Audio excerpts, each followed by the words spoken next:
Then I'll play the song, and then we'll be ready to go. All right, countdown. Sounds good.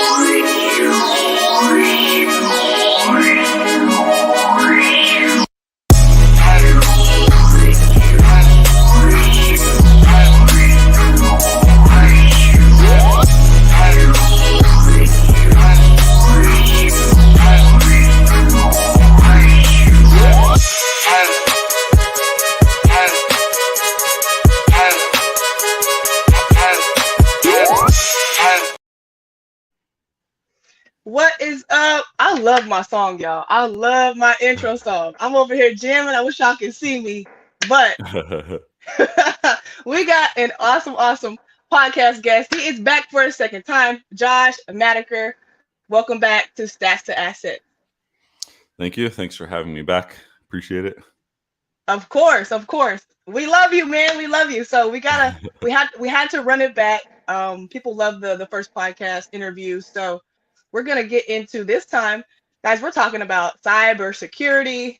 Josh just launched a new course, cybersecurity for information security analysts. So we're gonna dive into what the security course is about. We're gonna dive into some wealth conversations, just some cool stuff. We're gonna get to know Josh a little bit more. But yes, very excited, very excited. So Josh, let's start off. For anybody that does not know you, they've been living under a rock a little bit. Introduce yourself. Just kind of tell them what you do. Sure. My name's Josh Madakor. I have a YouTube, but originally I worked in tech. I worked in IT and then cybersecurity a bit, and then I kind of blended some software development into there. I have a couple of degrees from WGU, and I've just done a lot of tech stuff. Um, my YouTube channel is focused a lot on like IT, cybersecurity, and career development for people. So I spend Mhm. quite a bit of time on that. Most of my time these days is kind of spent on that, and I kind of I'm trying to embody like that digital nomad lifestyle. I haven't lived somewhere permanently for probably like a year and a half. I spend like a lot of time in Japan. Like I'm in Japan right now, and I'm just kind of doing my best to get through life, I guess. Yeah.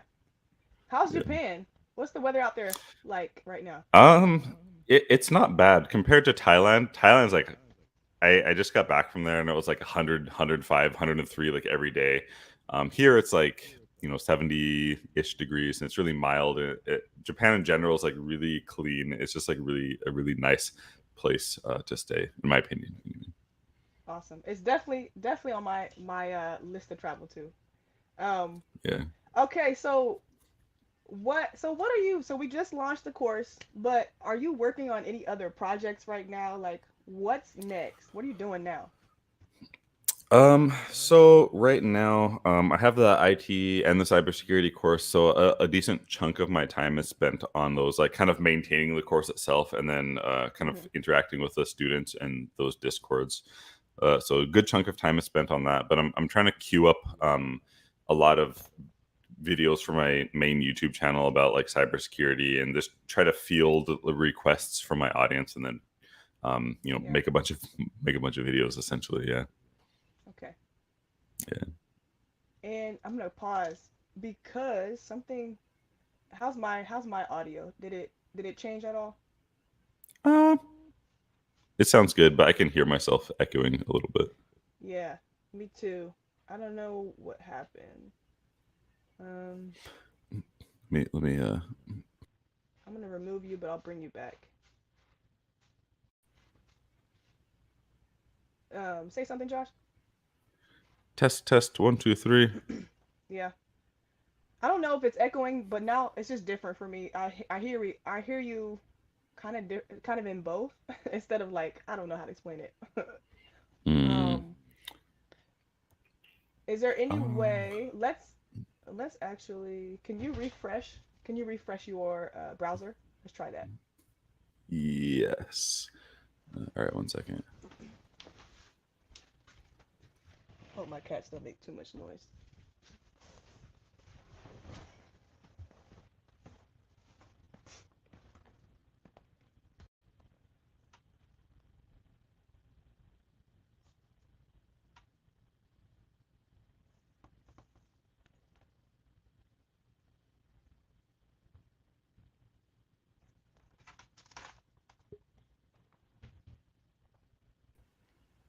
Test. Oh man, I can hear it a little bit. You can hear it? Can you hear it? Mine Yeah. is not. That sucks. I can try to close like every single window I have, but I don't know if that will matter. I'll refresh mine. I don't know why that does it on StreamYard all the time. Oh, I'll re StreamYard. Yeah, I think it's a StreamYard thing sometimes. Let me refresh mine to see. It might kick you out though, but just Okay. pop back Okay. in. Let me see.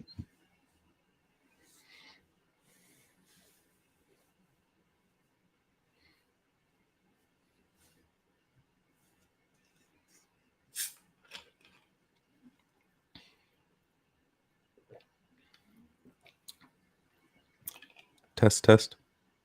I don't. Yeah, I don't hear it anymore. it's cool. Yeah, it's back to what it was before. All right. Nice. Let me make sure. Okay. I'm good. Okay, so we're still recording. It says live, but we're not live. Okay, perfect. Ready to go? Hmm? Okay, let me get my question. Uh, so you already answered what projects you were working on. Oh, okay. All right, here we go. We're back. So, Josh, I want to know, and probably some YouTubers want to know, like, can you tell us a little bit about how you grew up and where you grew up? Do you have any siblings? Yeah, tell us a little bit about your backstory. Yeah, sure. So I grew up in okay, so first of all, I'll kind of talk about my parents. So Okay. my mom, I think my mom is from Montana originally. She's like Hmm. Caucasian or white. And then Yeah. my dad my dad was a international student like from Nigeria when they met. And then like Cool. this was in when it was like 1980s, like bear that in mind. And then my mom would get pregnant by him by accident, and then they get married, and then like that's kind of like where I came from. So my dad's side of the family is they're like Nigerian essentially, and like a lot of them I don't really know them because they're in Africa, and then I was raised here. And then my mom's side of Okay. the family is like they're Americans. So I grew up as like a mixed kid, and I'm originally from Seattle, so I kind of grew up in the suburbs of Seattle, and I was kind of raised by my grandparents and my mom like for like the majority of my life. And so that's kind of I guess how I grew up as a kid. And then I do have one sister. Hmm. She is a mental health counselor, and she is on YouTube, but we don't have to like shill her content. That's But okay. she's like a mini YouTuber as well. And then I have four half brothers because my dad remarried, and I have like four half brothers. They're all obviously younger than, well, I shouldn't say obviously, but they're all younger than me, but they're all like taller than me, which is like really funny. But yeah. Okay.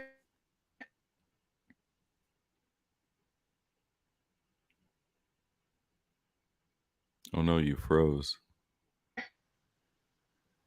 You still there? Can you hear me?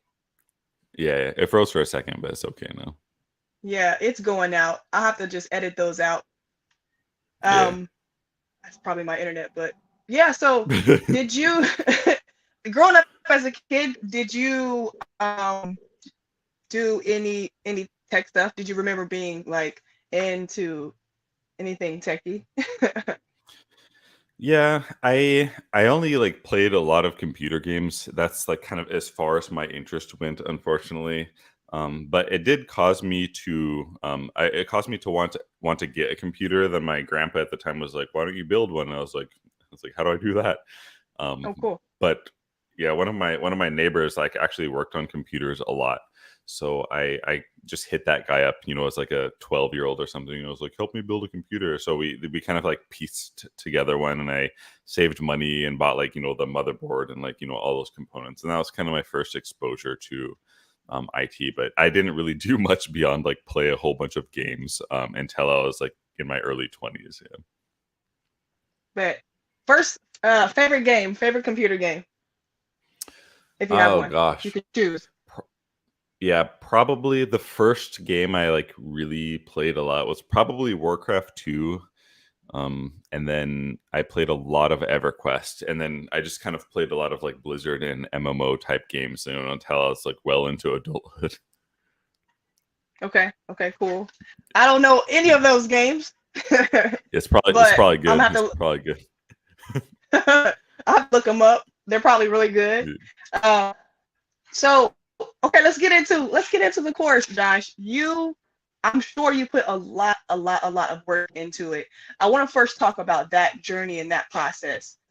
Um, how did you even prepare to build the course? Like, what does that process look like for you? Yeah, so this might get kind of long, so you can edit it, but so I feel like to give kind of a foundation for what I'm gonna say, if you work in an industry long enough and I guess advance, I'm not super advanced, but I'm just saying, like, if you advance your career enough, it becomes really easy to identify problems, and it becomes like, the more you think about it and the more you work, the easier it is to kind of see a solution to those problems. And the kind of problem that's in our industry right now is there's like a lot of need for a cybersecurity professional, and there's like essentially a lot of jobs open, but people want to hire people who at least like have some kind of experience, or like can convey some kind of like level ability to do their job. But there's kind of a gap in the sense that, like, a lot of people like can study and like get a lot of certs, but like there there's like a gap from like being certified to like being like quote unquote good enough to get hired. And I notice a theme where like those people, who want to work in cybersecurity, they don't know how to like go from being certified and like self-study to like being like good enough to get hired. So and they don't have like a lot of intuition for like what happens in security operations, and like how to deal with incidents and all of these kind of things. So having worked in security a bit, and worked with like a lot of different platforms and a lot of different like organizations, essentially, I built a course like specifically to take those people who are like kind of already interested in security, and like maybe they've been studying. It takes those people like up enough to be able to get a job, if not directly with security, with like some kind of ancillary security related role. So I can keep talking if you want. Do you want to like stop me or like ask anything? Yeah, no, yeah, that's great. So my question is like, how many hours did it take you to build the course? You did video, you had to actually go in Azure and first probably troubleshoot and do the project a couple times on your own. Yeah, draw that out for us. Let us know like how much work you put in this. Yeah. So so the course is delivered on Microsoft Azure. If you don't know, that's Microsoft's cloud platform. It's just basically a place where you can rent resources to do computing. And so I delivered it there because it's really easy. There's like a lot of native security tools in Azure, and everyone can have the same experience because it's like the same platform, right? So basically, I designed the curriculum. So there's like a lot of different areas of security, like audit and like pen testing and like governance, risk, and compliance. But this course is built around security operations. So like responding to like logging and monitoring, responding to events, like creating incidents. So that's kind of what the curriculum is around. So I kind of drafted it up so I could deliver in Azure, so we could make use of actual live attack traffic, because we can expose our stuff to the internet. And a lot of entry-level security jobs want people to know how to use a SIEM, that's like SIEM, or Security Information Event Management System. So I kind of included all of that stuff in the course, and I had an idea in my head of what I wanted it to be. So the way I kind of built it, I basically like built it backward. I built basically a miniature SOC in the cloud is what I envisioned, and a honeynet as well. So like a honeynet is like a network that's intentionally exposed to hackers or like bad actors, in order it kind of like elicits them to attack it, and then you can observe what they're doing, kind of thing. So I built the mini SOC with all the cloud resources in the cloud environment, and then I created the SIM, and then I started like ingesting logs from all of my virtual machines and resources and kind of like looking what was coming in, because people are attacking the stuff because it's on the internet. And I just kind of like take note of everything that's happening. Like, oh, if I do this, I can kind of expect these kind of attacks. And if I provision this resource, I can expect bad actors on the internet to attack it in such way. And then based on the attacks I was receiving, from like, random people on the internet, I created a bunch of relevant alerts that would like query the logs for those type of attacks, and then create incidents. And that's like, in a nutshell, that's like pretty much what the course is. We make like a bunch of environment, we expose it to the internet, we gather all the logs in a central area, then we kind of query the logs with the SIM for certain attacks, and then we practice incident response, against attacks that take place in our environment. So that's kind of how I did it. And then once that practical portion was done, I actually made the theory portion of the course to make sure it matched up with all the practical like application that we did. So that's kind of how I designed it. I kind of designed it backwards. And then the third part of the course is like the job hunt and employability. So that kind of like takes your theory, and from the theory you're able to execute on the theory and practice the practical portion. And then once you have practical skill, there's like the employability section where we kind of build your resume and portfolio and like all of those things and make a really nice package, and then start applying to jobs essentially. So that's kind of how I built that. So probably to answer your question, I don't know. I can't count. It's a lot of person hours because I had like a dedicated editor, and then I have my own like personal assistant, and then I spent like a lot of time. So probably the initial draft of the course, maybe it'll take like maybe 300 hours to make it, maybe 300 or 400 like human hours, I guess, if that makes sense.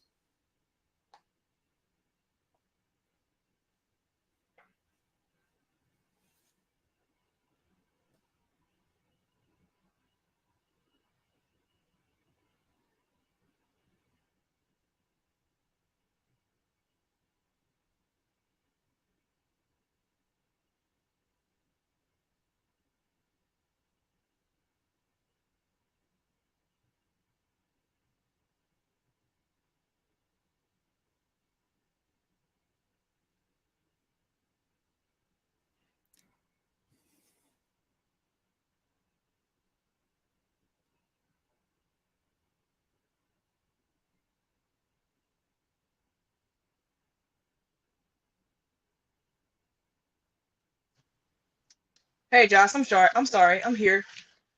Hi, it's okay. It's Uh, recording locally, right? So it's not a yeah, big it deal. Okay. yeah, it should be getting all of this stuff that we can edit out. Okay, that's good. I finished But talking. I forgot. I couldn't hear for a second, so I don't know where you left off. Um, but Oh, it should I have just said it should have caught everything.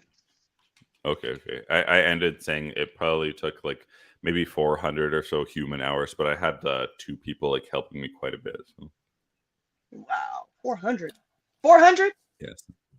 Yeah, something like this. Because I have like a dedicated assistant, and then I had a dedicated editor, who I would just dump the video content to, and that person would edit it and send it back to me.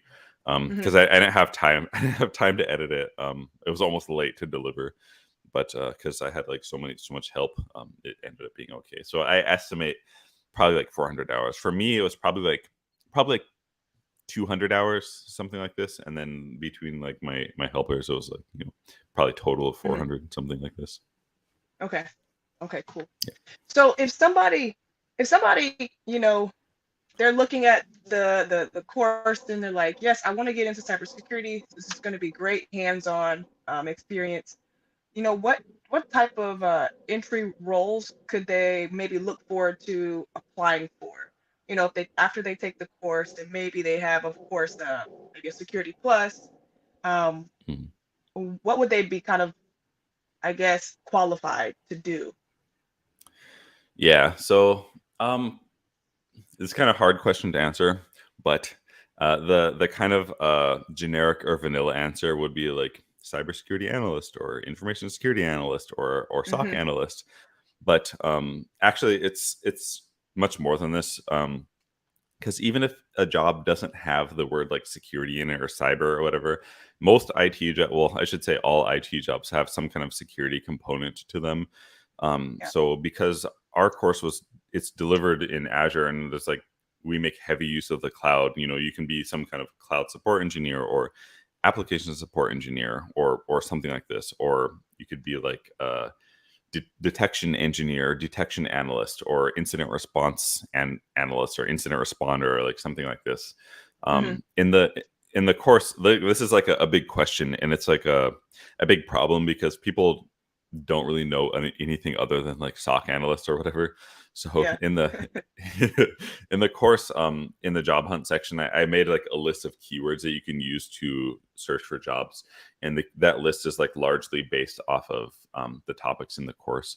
So you might search something like you wouldn't think to search, for example, like NIST 861. That's like their National Institute of Standard and Technology's special publication for incident handler. So if you search on Indeed for NIST 861, a bunch of relevant jobs will come out, but people don't Mm. usually think to search things like that. Okay. So I kind of provided a list of stuff like that. And then if you do that, the jobs that come out will be like, oh, I never thought to even search for that, right? So Okay. it's yeah. I don't know if that makes sense, but that's kind of how I deal with Yeah. it. No, it does. It makes perfect sense.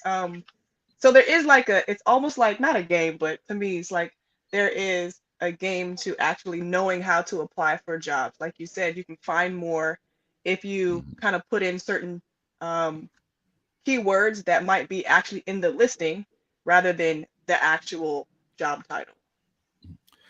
Yeah, exactly. It is the whole thing is a game essentially. It's funny that your handle is like stats to assets because it you should think about it as you're playing a video game and the main character is like yourself, and you have a bunch of stats that you need to raise, like Hmm. like your portfolio interview ability, your personal appearance, like all of these things, like your technical skill. Those are all stats essentially, and the idea is you're supposed to make your stats as high as they can be, and inside your stats, that includes a resume and portfolio too. So once those are as high as they can be, and then you take those and then you amplify your chance of getting a job based on like how many quality job applications you put out, like how many jobs you apply to.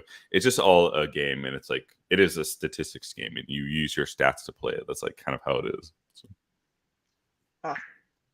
Oh. Oh, just curious. You might have answered it already, but why did you choose Azure to do as the cloud platform to do the project in, or the hands-on portion over like maybe Google or AWS? yeah. So I'll try to be only positive here. So uh, I love it. my original experience for whatever reason was in Azure, and there was a component of laziness in there. Like I don't want to like relearn like AWS or something. It's just a waste time. I shouldn't say waste time, but I can spend that time relearning AWS, and then just spend that on like building out the course. So Yeah. I guess to make it short, like I already like knew how to use Azure. I used it like quite a bit, Hmm. primarily, and secondarily is because everyone can have like the same experience for the most part, as opposed to trying to make them like use their own computer or like do something like this. So those are kind of the two main reasons I use Azure. Awesome. Just curious. Um, Mm. so let's see. So far, have there been any successes on people getting jobs yet from the cybersecurity course? Now, I know you just launched it, so it's kind of fresh out there. And Mhm. a lot of students. First of all, let's talk about how many students you actually have right now. Yeah, if I look on Kajabi, like that's the platform it's delivering it on. It's like Okay.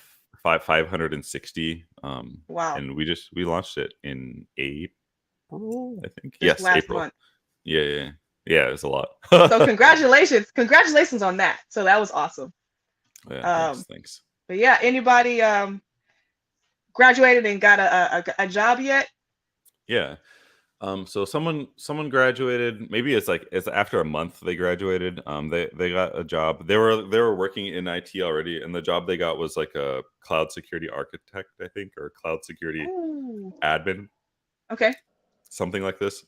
And then another person got a job they actually they were like a police officer. I just did an interview with them, and they went through the cyber course, and then they got a job as gosh, it was like an IT support analyst or something like this. So the cyber course, you can you don't have to work like in like cyber jobs. So they just picked up a job as like a support analyst or something. They had a bunch of interviews and they had 3 offers, and then they chose that one because it comes out. I talk about it in the interview with him, but he just liked that offer the best. And Perfect. Okay. then there's like a few other people who are interviewing right now, maybe like 3 that I can think of who are interviewing. So I'm kind of chatting with them and giving Hmm. advice the best I can. Cool. And so yeah, hopefully you have some more coming up here pretty soon. So, Awesome. There will be definitely more. I'm going to be one of those pretty soon. So I nice, just nice. finished the course. I think last week I got done with the lab portion.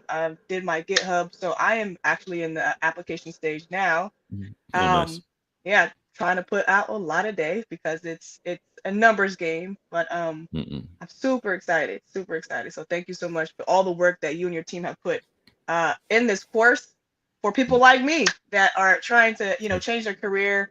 Um, and yeah, like just in the situation uh, to where they don't know what to do. You don't really know what certifications or how to present themselves with the resume, with LinkedIn, um, how to have a portfolio of something that, work and projects that you've done. You really create a total package of a course.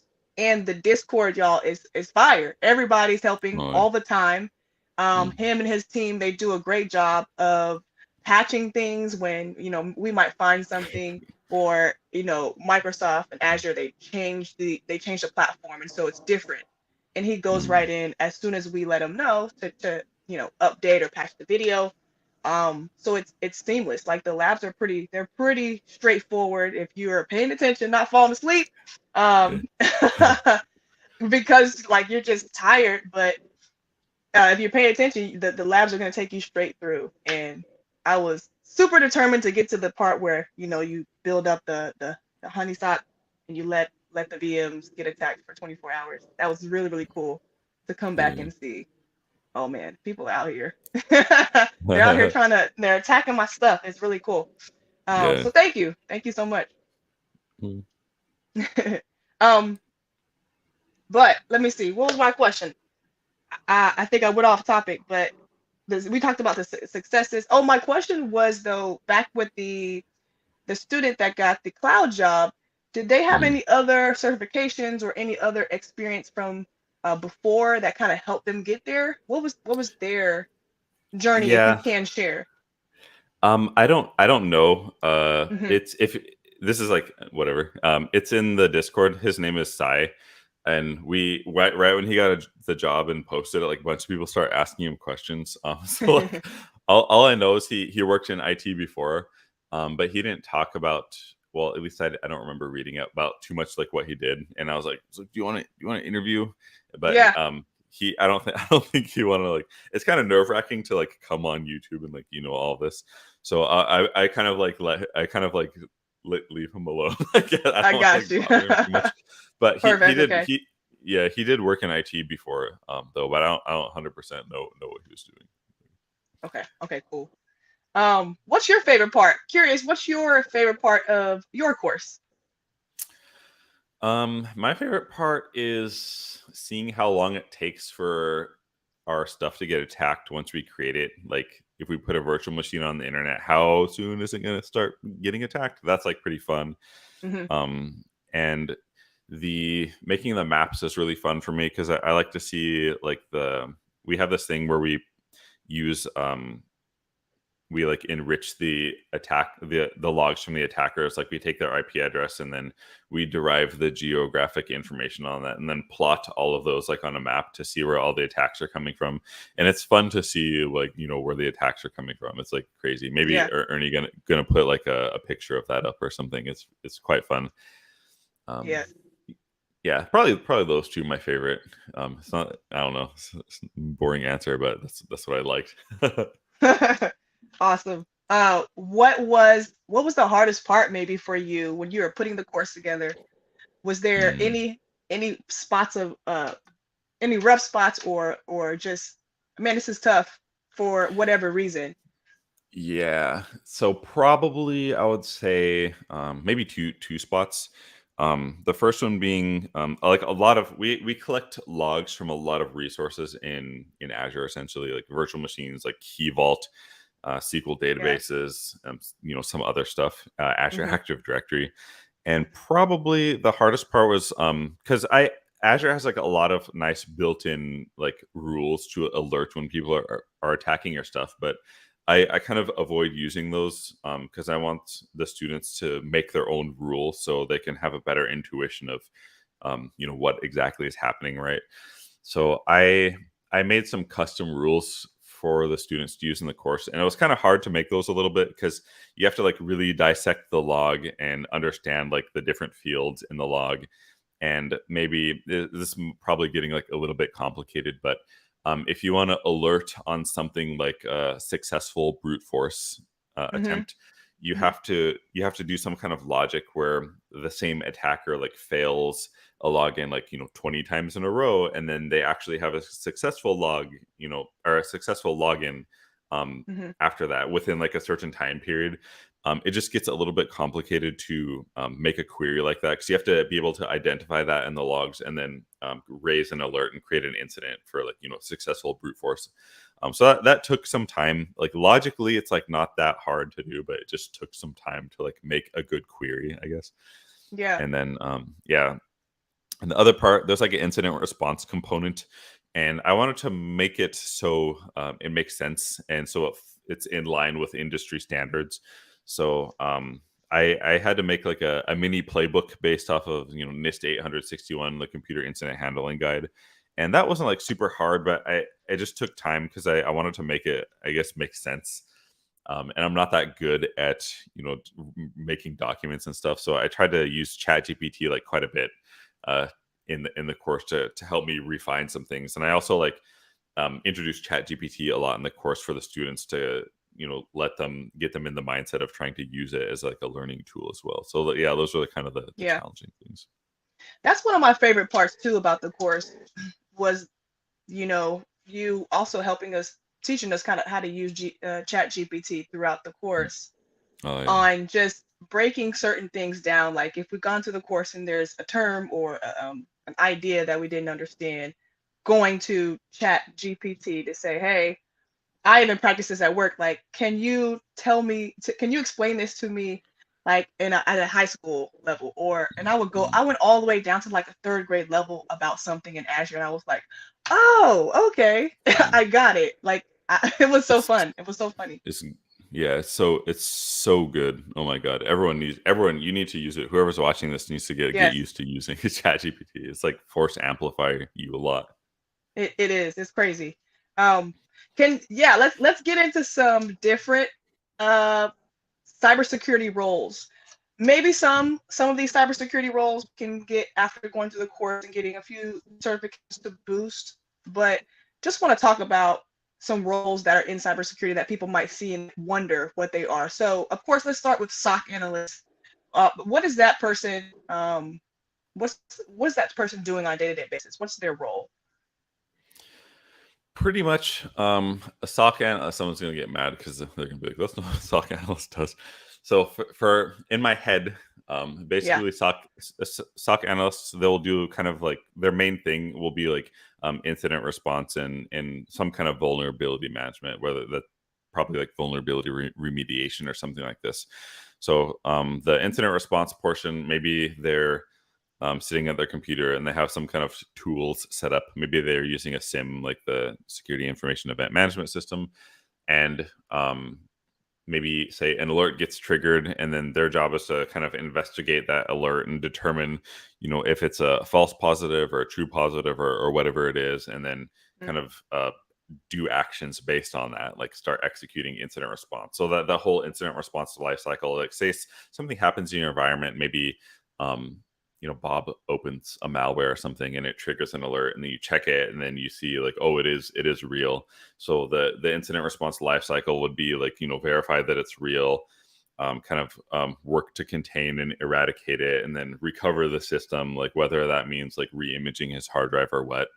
and then Mm-hmm. you will do like some kind of post incident review to kind of make things better for the next time, and then you go back to monitoring again. So that's kind of like the life cycle of incident response. So Okay. just responding to alerts essentially, and doing incident response. And then the second part is vulnerability management, which is essentially at a high level, it's like patching the holes in your environment to reduce the risk to an acceptable level, like whatever that is determined to be. So maybe somebody discovers a security hole somewhere, and then your Okay. systems pick it up. Maybe the SOC analysts, they might have like a different official title. They'll go and remediate the vulnerability essentially, or maybe another group of them is actually doing the scanning to find the vulnerability. So that's kind of the two things, like incident response and then managing vulnerabilities for the environment. Okay. Within that, the SOC operations, is that 20, usually 24 hours? Yeah, if it's like a large organization or like a defense thing, like for sure it's going to be 24 hours. But if it's a smaller business, they might enlist like an MSSP. I think it's managed security services provider or managed services security provider, something like this. Mm-hmm. And then Mm-hmm. depending on their SLA, like maybe they have like 24 hours during the weekdays, or it just Yeah. depends on like the size of the company. So yeah. Okay, cool. So information security analyst, is that similar to SOC analyst, or are they actually different? Yeah, so people throw around titles like a lot in IT, but in my head, I'll try to explain this in a way that makes sense for me anyway. So in cybersecurity, there's like a lot of different domains, like different areas of security. Like maybe there's like physical security, identity and access management, like network security. Maybe there's like governance, like all these like kind of different areas, and all these areas, like you can have like varying levels of, I guess, workers, I suppose. So Mm-hmm. like for me, like the analyst level is like more like quote unquote entry level. So you might have like information security analyst, but they work in governance, risk and compliance. Or you might have an information security analyst, and they work in like audit or security operations or something like this. So it's kind of like the entry-ish level, and then maybe the next level up would be like a cybersecurity engineer or information security engineer, and it's the same thing. It's like the level up, but all the like different domains in cybersecurity like have different versions of that title, if that makes sense. It does. It does to Yeah, me.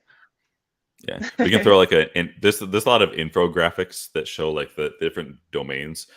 So that makes, maybe we can find like a good one of those and like throw it up on the screen. The different domains. That'd be great. Yeah. Yeah. Let's try to put that up there. Um, let's go to cloud security engineer.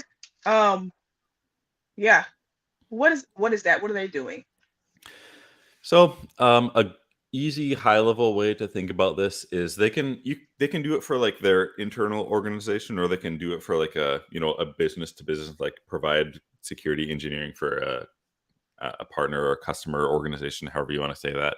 Mm-hmm. But basically, it's like designing designing security for like their cloud environment that meets their business need is like a good way to think about that.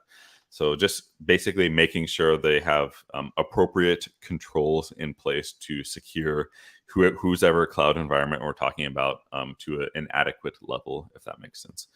And it can be kind of complicated because different organizations have like different needs, and you don't want to spend more on security controls than your actual like stuff is worth, if that makes sense. So you have to get strategic about it. So for example, if you have like $1 million worth of assets, like the maximum loss you can incur is like $1 million, but you spend $2 million worth of security on it, like it doesn't make sense. You might as well just like destroy your stuff and give $1 million away. So security engineering like comes into place where making sure there's like commensurate controls to protect the stuff, and a control is just like something that's used to prevent something else bad from happening. So like a physical lock on your door is a technically control to prevent someone from breaking into it, if that makes sense. Mm-hmm.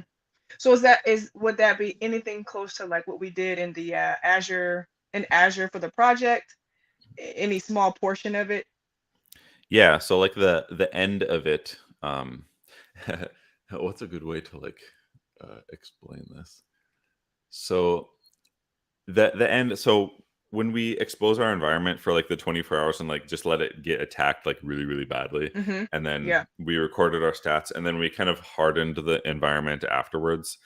I as yeah, so technically you can say we do some kind of security engineering where we decide the appropriate controls to like reduce the risk to our environment a lot, because you notice like we didn't have to implement that many controls to reduce like the attack logs and like the incidents, right? I think Yeah. we implemented like NIST 853 SC7. We can like put that on the screen, and that was like cheap to implement because it's only a single. Well, it's not. It's a single control, but we did a couple things, and it reduced our attack surface by like a decent amount. Um, Whereas we could do more, right? We could do like all these like crazy controls being recommended by Azure, but maybe because our environment is cheap, we're not going to get a huge financial loss if it gets breached. Yeah. Economically speaking, it doesn't make sense to implement all of the controls if that Mm-hmm. kind of makes sense. So I didn't talk about it in the sense of like, all right, everybody, we're gonna do security engineering now, but that's essentially what happened. Yeah. Yeah. Cool. Cool. Cool. Cool. Yeah. Okay. Moving on to the next one. GRC compliance. So that role, maybe it's not compliance, but would it be called like a GRC, I don't know, Yeah, just analyst or auditor or officer or something like that? yeah. So there's like yeah, GRC, governance, risk, and compliance. You just want to talk about like what they do, kind of thing. Yeah. Yeah. For sure. Yeah. So there is basically um, that that department's role is their job is to provide some kind of governance with the goal of reducing the organizational risk to an acceptable level, again, like whatever that means for the organization, and try to maintain compliance. So if the what that means is like sometimes data is regulated, and if you store or process certain data, you need to have certain controls in place. So like a way to put this simply is if you're a company and you store diamonds, maybe there's a regulation that you need to have a giant lock on your door. Essentially, that's like a really simple way to put it. So GRC people, at a high level, they just they use governance to make sure that you stay in compliant with the stuff that you need to be compliant with, like whether that's health information or card holder data, and then reduce organizational risk. So like maybe like analyst and engineer kind of gets like hazy in this area, Mm-hmm. in my opinion. But basically what a GRC person did, or what I did when I was working in GRC, is I'd be like sitting at my desk, right, like any normal IT person, and I have a ticketing system, much like any other normal IT person, and stuff would come into the queue, but instead of like fix Bob's computer down the hall or help Jane with her software, it would be like perform a security review for this SaaS application that the sheriff's office wants to purchase or something like this. And that kind of thing like takes a long time to do, but basically you would look at the we call it COTS, like commercial off the shelf. So I would look at that COTS application, and then I would kind of work with the program manager, whoever is trying to implement it, and then try to identify all the data that's being stored or processed in here. Because if it's if they're storing like credit cards or health information, we have to like kind of design the controls around it, or like recommend what controls to use, and like kind of figure out like exactly how that vendor is doing security, and like if it's in line with like our risk appetite, and just kind of make sure like everything's fine in terms of security. And then if I find something in the application that is not good, or it's exceeds our risk appetite, like maybe they don't do vulnerability management, that vendor like doesn't do vulnerability management or something, we'll kind of Okay. work with them to try to get them to do what we want so they can reduce their risk, and as such like keep our risk at an acceptable level. So that's kind of what GRC people do. It kind of depends on like what your role is, I suppose. And this can be like, external people like COTS, like commercial off the shelf vendors, or it could be like internal stuff as well. Like if somebody's Hmm. trying to build something internally, it's kind of the same thing. And usually like people work in GRC, they'll use some form of, it's called like NIST 837. It's like the what is that? It's the risk management framework, which is for reducing organizational risk. Essentially, we talk about this in the course a little bit, but yeah, high level, just reduce organizational risk, and their job is to kind of keep it at the level that they want it to be at. And if the risk happens to expand from like whatever vulnerabilities or like poor vendor management, it's like kind of their job to like make sure the risk stays at our predetermined level that we accept. If that makes sense. That was kind of a long answer, but that's GRC for me anyway. That's GRC's long. No. So I just kind of want to clarify, like, GRC is more. Would you consider this a more of a non-technical type of role? Still technical because it's cybersecurity. You got to know stuff, but Mhm. would you consider it more non-technical? Yeah, I would say so. Like you can it's good. The more technical you are, the kind of better it's going to be, because you have more context for like what the heck is like going on, right? In terms Hmm. of everything essentially. But you can get by with not being super technical if you go really hard on theory and you're just like you know good enough, like for sure, like you can get by without being super technical for sure. Yeah. Okay. And this person is going to they'll have to do a lot more, maybe presenting or talking to people and talking to executives and team leads, right? Yeah, yeah. It depends on your role, like analyst or engineer, but that's like kind of whatever. But yes, I worked in GRC and I had like a bunch of meetings with like department heads when we're trying to get people to do stuff. You have to like yes, to answer your question. No, no, go ahead. You got to get like people to Yeah, listen and like what do you think? yeah, Yeah. yeah. You have to be like um I want to say the word smart, but that's not a good word. But you have to um So generally speaking, if you're in a big org, you'll have like project managers like trying to do stuff, and they don't really care about security because their metrics are not like how secure are you. Their metric is like, Yeah. did you meet your like project pipeline and like under budget and like all this stuff. So they don't care about security. So you have to like um you know play nice with them enough to like kind of get them to do what they need to do in order to keep the risk down. Hmm. And you just have to learn to play nice with people. And when you have asks for people, you have to make it easy for them to execute on that ask, like as easy as possible. Yeah. And you have to be able to deal with pushback sometimes. I've had a couple times where a project manager just ignore me essentially, and I told them like, you can't go through your next gateway if you don't do this, and they just ignore me and they couldn't go through it, and I blocked them, and it made a bunch of drama. And so that kind of thing, like it can happen Yeah. sometimes. So you just have to there's a lot of like dealing with people. It's not necessarily bad, like some people like it. I don't like working hard and then not accomplish anything, not being able to accomplish something in the end, because someone decided to like, not want to work or Not. something like this. Yeah, for sure. Yeah. I'm the same way. Definitely the same way. But GRC, you guys, if you got, if you're listening and want to get into cybersecurity, and you're like, I want something more, maybe non-technical, maybe based around more rules, protocols, maybe theory and understanding, and you can maybe talk to a company to let them know, I don't know, the security measures that they need to take and where they are in case so that they don't lose a bunch of money and Yeah. get fined from the government. If that's you, look into GRC compliance. Yeah. You want to And add the something, course, Josh?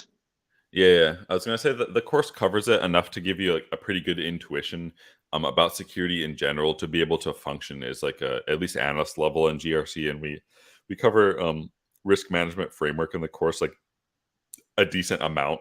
And there's some like practice interview questions in there to kind of help build intuition. But yeah, it's definitely an option. Um, I feel it's like not something that people look for a lot because everyone's like stock analyst, stock analyst, but Yeah. GRC is like a lot of roles exist for that too. So Yeah. It's awesome. I'm interested in it too, but I just don't like documentation, so I don't know how that'll work. yeah, yeah. um. Okay. Cool. We're about to get so really quick. So we're gonna wrap up the content about the course. So my last question for you is like, if anybody is listening, they've heard about cybersecurity, they want to get into tech, but they're like, yeah, but why cybersecurity in general? If it's GRC, if it's, I don't know, SOC analyst, if it's cloud engineer, like, why should people be interested in cybersecurity and actually look into it and do some research about changing their career from wherever they're going, wherever they are from to cybersecurity? What do you think, Josh? So this is the job market for it is pretty good, I would say. Mm-hmm. Um, there's a lot of jobs in. I think if you look for, was it Bureau of Labor Statistics, it's like a ever expanding field. It's growing a lot, and there's a talent shortage. So if you can, you know, go through like the motions to like study and all that stuff, and then bring yourself up to where you need to be in order to like feasibly get jobs. There's a lot of jobs out there, and there's going to be a lot of jobs in the future because it's just because of the nature of cybersecurity. Because when people fix stuff, the attackers always like find like a new way to circumvent it. So it's always changing because it's by its very nature, it's going to change a lot, and it's going to require talent and all of this stuff going forward. So I guess Yeah, job security, and it tends to pay like pretty decently as well, I would say. yeah, that's what I found too. Cool. Mm. Thank you for, man, just thank you for all the work you put in on your IT course, getting people into tech, period, and then getting people into cybersecurity. So guys, jump on the course and get it started. Um I want to talk about some cool stuff. My question gonna be a little selfish here. Like you you started YouTube a couple years ago, right? Mhm. Um, so how I'm just wondering, how has being a content creator changed your life? And like, why did you start content creation? I oh, so to be honest, this okay. So when I started doing it, I think I was working for like a local government. I was a cybersecurity program manager working in GRC, and the local government is like not my favorite thing to work in or my favorite entity. And I was like, man, this like sucks. I was like, I'm not going to work another normal job after this. I need to Yeah, figure something out because I it's just like not it for me. I like cybersecurity, but I don't like practicing it in certain ways, right? For like local government or dealing with people who I don't want to deal with essentially. So I was like, I need to do something. So I just started doing YouTube. I started researching a lot, like how to do YouTube, and like I just started doing it just to kind of give myself more autonomy in life and see, I guess, what it would lead to. So hmm yeah, that's kind of why I started. So why I started doing it. yeah. Why'd you start doing content? Um, Yeah. how was it when you started first? Was it tough to like get content out and like actually jump in front of the camera and figure out what to say? Like how was that for you? Because for me, I know it's a little tough sometimes, but I am getting better at like just jumping on and Yeah. sharing my journey. But like yeah, how was that for you in the beginning? Yeah, it's quite hard. It's hard to like look into that the black lens of that camera. Oh, I messed up my focus. Yeah, It's just hard to do. And you have to do a lot, right? People are like, "Well, YouTuber, you're not working," but it's like quite hard. You have to like make the script, and then you have to edit it, which takes forever to do. Then yep, you have to come up with a title. You don't just like make one. You have to like come up with it and like the thumbnail and the description, and then your post schedule, and then you have to engage with the audience. Not that it's like a chore or something to do, right? But you can't just ignore your audience. It's just like it's a lot of work to do, hmm and it can be hard because in the beginning maybe you don't get that many views, right? yeah, Especially because of when you start, like everything is like kind of unrefined and you don't have an audience yet. You just have to like you have to keep like doing it and getting better and better and better, and like soon, like you know, as long as you're trying to get better, you definitely will get better, and you'll get more audience, and then you interact with them, and it just kind of like snowballs eventually. But it's kind of hard in the beginning, just because you know it's you don't see a lot of feedback, I guess, essentially. So Yeah, yeah, and it's just new to you. Period. yeah. Um, when did you? So when do you have a team? First of all, and like if you do, when did you? I guess put a team in place to like help you with this the process. Yeah, so I have so I have I guess I'll include my mentor. I have a direct mentor. I don't know if he knows that he is mentoring me, but I use him as a mentor. Just stole a It's mentor. I love it. yeah, yeah, yeah. It's his name is Shane Hummus. He has Cool. a YouTube channel. It's pretty big. He does. We're kind of similar niche. So I have him. I don't like enlist him for work or anything, but we chat and we give.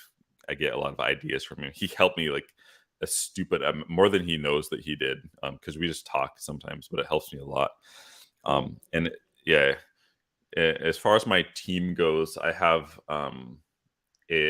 two. I have like a contractor who they live in the Philippines, and they do like a lot of editing for me. Hmm. Um, she has helped me out like a decent amount, and then I have like my like an in person kind of I guess counterpart who I don't want to say dump, but I give her like a lot of stuff to do. She's Japanese actually. She lives like pretty close to where I'm at right now, Okay. in Cool. Japan, and yeah. So I've Japanese lady, Filipino lady, and then Hmm. that's Quint. I didn't choose like women on purpose, just based on merit. I chose them based on like their merit, and then Cool. Shane Hummus helps me a lot too. So I guess four people, but I don't pay I don't pay Shane. So, That's good. That's real good. What's curious? What's like? What's your process of like or schedule maybe of getting content out? So like I kind of just do it when I can right now because I'm just getting used to working 9 to 5. But like, yeah. are you very excuse me regimented and use your schedule for you to like, hey, I'm gonna wake up and do these videos or whatever I have to do. Like, how do you get it done, man? It's good to do in the beginning. So I used to be regimented about it and do 2 videos per week or whatever the case may be. Hmm. But after a while, depending on what you're doing, that stops making sense after a while. So like a really obvious example of this would be this isn't exactly the case with me, but for instance, say it takes you like 40 hours per week to put out 3 videos or something like this, Okay. and then from the AdSense of those, say that you're getting like $1,000 a week, for instance. And then say I release a course, and then the course is an extreme example. Say it gives me like 50K per month or something like this. It it doesn't make that much. Doesn't It stops making like economic sense to dump 40 hours of time into like making content or whatever Hmm. if you're only doing it for AdSense based on your other endeavor that you spawned from your YouTube channel that pays you 5 times more or something like this. So for me, I just kind of do stuff that makes sense in a economic way while it's still trying to be good to my audience, if that makes sense. Yeah. Because the people who work for me, like they get paid based off of they have like a base salary, and then they get paid based off of how well the channel or how well whatever is doing. So I need to be like at least kind of cognizant about that in terms of like making more money. But I also have to like try to provide a lot of enough value for my audience as well. So now Hmm. I'm not like regimented in my release of stuff. Um I just do my best to like put stuff out when I can, and then because the course like both courses like absorb a lot of my time and energy because I've like spent time in Discord like with the students. So there's yeah, it's kind of like controlled chaos, I guess. Controlled chaos. Whatever, however you can get it execute and get it done. I like it. Yeah, yeah. Um, I wanna move on to like talking little conversation about wealth. So we're in tech. People can make a lot of money, good money in tech, and there's been some people, vets in tech, maybe I don't know, 3, 4, 5 years or more. Hmm. Um, so we're talking to them right now specifically, but also newbies like me to prepare. If you have money set aside already, do you like, are there any tips on like how to maybe invest that, or um, how to multiply that and start building wealth from your tech money or whatever you're doing? Yeah. Yeah. So I'll kind of red pill on this a little bit. Um, Basically, okay, so you should be investing your money, but when people think invest, they're thinking like, oh, stock market, like S&P 500, like something like this, and that is one way to invest. Hmm. But this is my opinion, right? So there's other ways to invest too, and the in my opinion, the best thing to invest in is in yourself, but you have to kind of do it strategically. Yeah. If your goal is to make more money, I don't skimp on my like education and like learning new things and like doing things that will help me like get better essentially.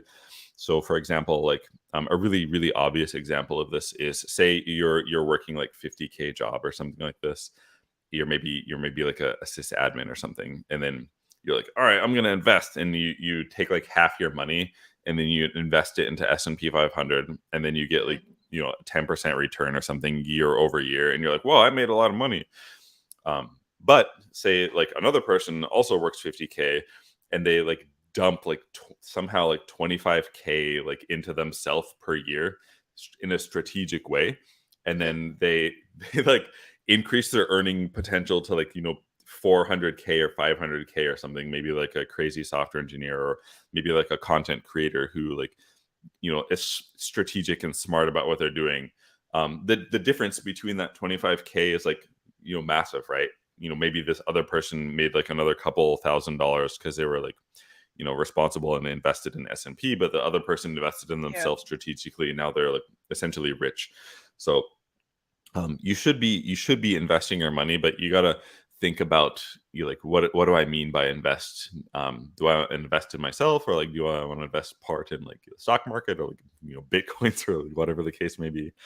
Yeah. So I recommend, at least to get to like a certain level, I recommend like just investing in yourself a lot until you're kind of at that level where you want to be, and then you can kind of think about like when you have like too much cash essentially, then you might want to start investing it in other things, I guess, if that makes sense. That's just like Josh's opinion. So Yeah, definitely. I definitely can agree with that. Investing in yourself, investing in your education, and not skimping on what opportunities can you create for yourself, right? yeah. Exactly. Yeah, I will say like this will sound probably dumb, but like the more things that you do now, the more things you'll be able to do later, and that kind of compounds, and then you become able to do a lot of stuff. But if you're someone who just like doesn't do anything, you just watch YouTube all day or something, you're not going to be able to do much stuff later. It sounds like so obvious, but that's kind of like how it is, I guess. Hmm. um, yes, and then curious on your financial journey through life, man. We're talking about finances. Um, do you have what's a if you can share some, maybe a big mistake or just mistakes that you've learned from that happened financially, whatever it was, Yeah, probably. Let me think here. Um, and just tips that you've learned along the way. yeah, I should have invested in myself much more early. Okay. Um, instead of the stock market, I guess. I think that it's good to invest in the stock market, but I don't think like in my this is another example. I don't think someone should be like I make 25K a year, better like invest in the stock market. I don't think that's the way to go unless you're okay with making 25K a year. Yeah. It's better to make yourself like, imagine yourself as in a video game, right? And you have like stats instead of like strength and HP and stuff. You Hmm. have like some kind of like skill or ability, and like whether that's like communication or education, you should raise those up like a lot. It Yes. takes money to raise those up. for most of them anyway.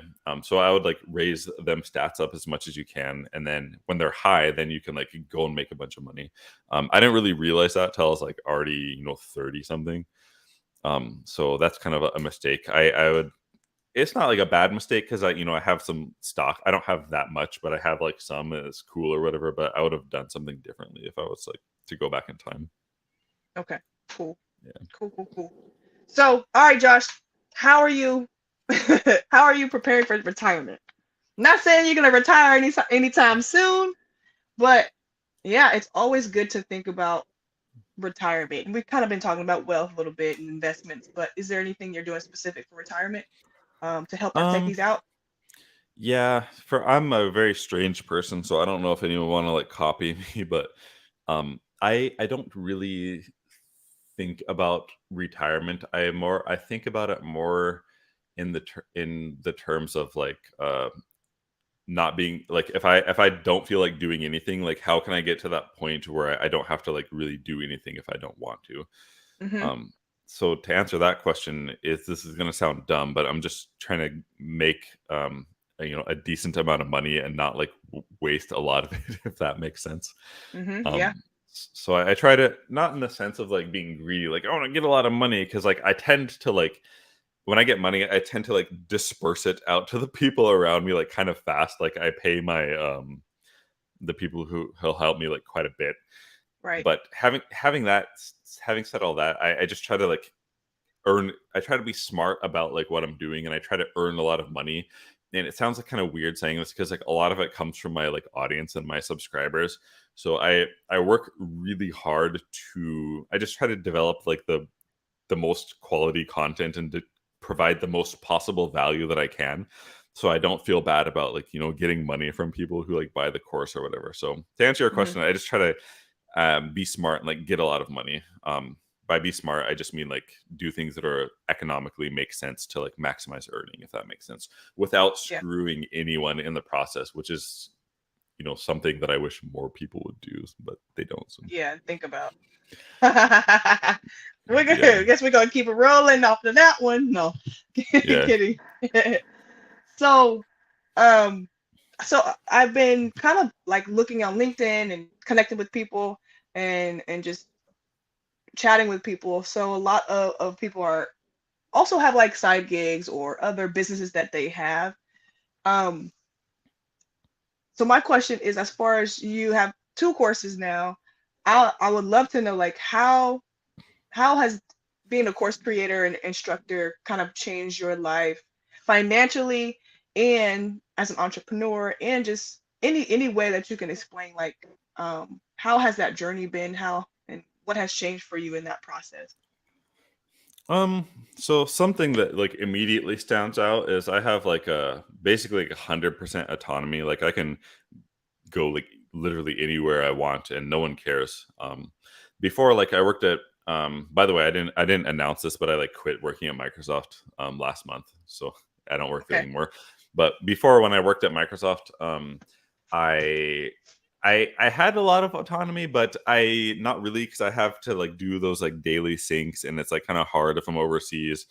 Yeah. But as an instructor and like a creator, I can pretty much like go anywhere, pretty much do like anything I want, which really has helped mental health quite a bit. And then for like the social aspect of it, I get to interact with like a lot of different people, like in the Discord, and when I do interviews, it's just really nice. And I am in our industry anyway. I think I'm getting, I don't know if famous is the right word, but I'm a lot of people like at least like know like who I am, like on YouTube, Yeah. who are in like that tech niche. And that's kind of nice, because you can collaborate with people if you want, or like chat with them offline. Like normally I wouldn't be able to like talk to Shane or Sandra, or like any of them, if I'm just like Yeah. not a YouTuber, because they're going to be like, I'm just like a viewer, right? And there's like Yeah. a lot of viewers.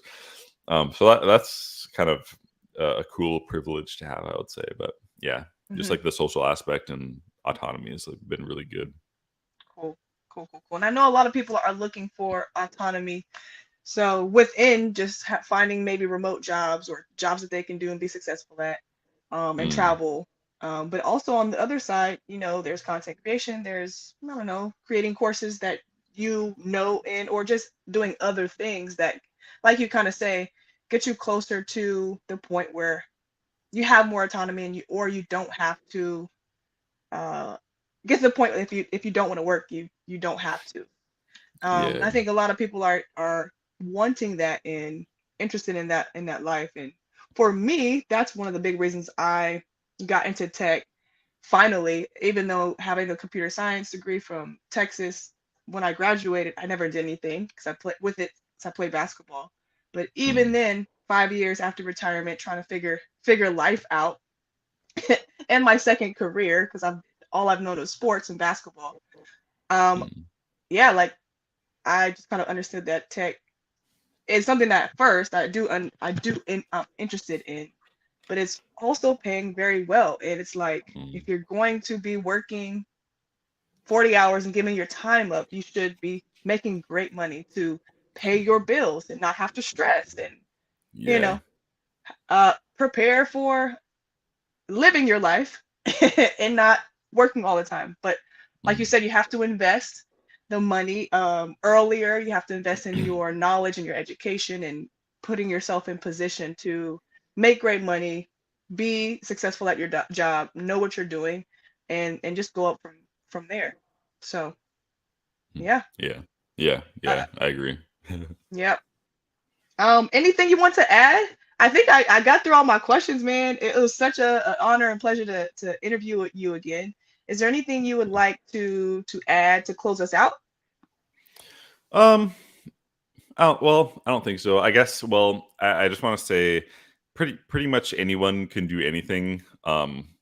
It's just a matter of, finding the path and being strategic and executing on it. Like all of these like jobs, cybersecurity engineer, security architect, chief information security officer, all of Hmm. these are like kind of within the realm of what normal people can achieve. It just takes effort to do it, and it can be like expedited a lot. So for example, it took me like 10 years to make 100K or something like this, because I didn't like know what I was doing. But Yeah, if you can find like a mentor, like you can use me. I mean, we don't have to like email, but you can emulate what I'm doing, or other people who are doing what you want to be doing. If you can emulate them, you can like cut down that time by like 90%, some crazy number.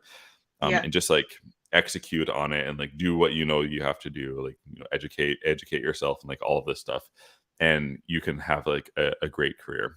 Just takes time and effort. Humans are like really smart and mentally flexible. It just is a matter of like time and effort, essentially. So yeah. awesome, awesome. Do this one thing for me, then we'll close it out.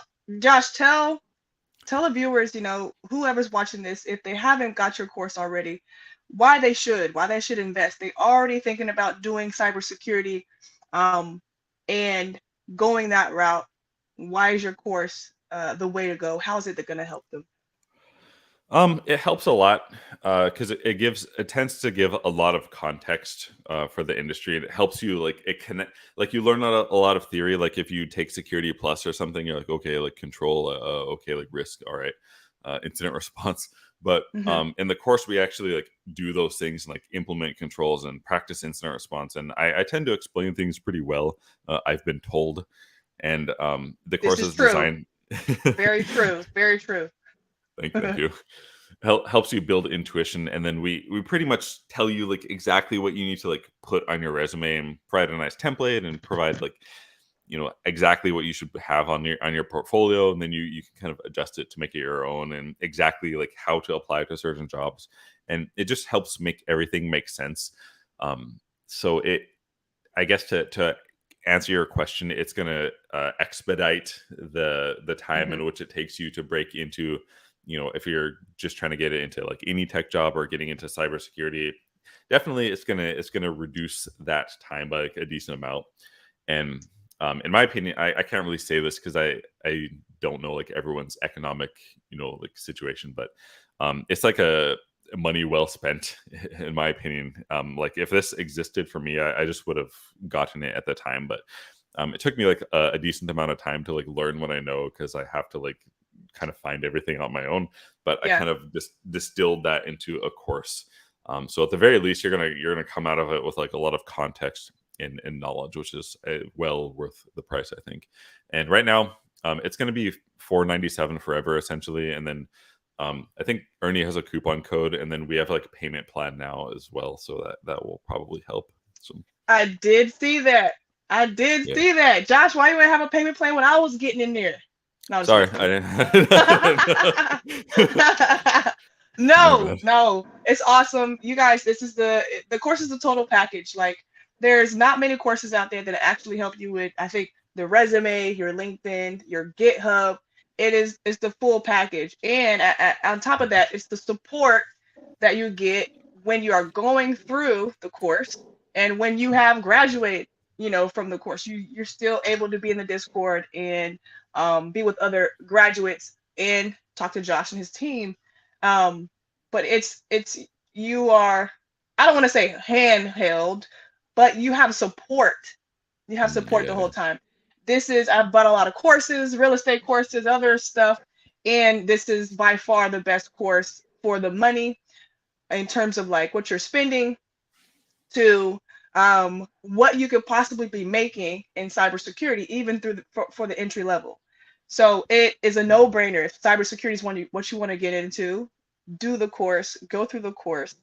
Like you said, expedite your time and knowledge. This is one of the things he's talking about with investing in yourself to make more money and to eventually get to where you want to get financially and to that freedom point. So I hope to see you next on your podcast when I get a job, yeah, cybersecurity job.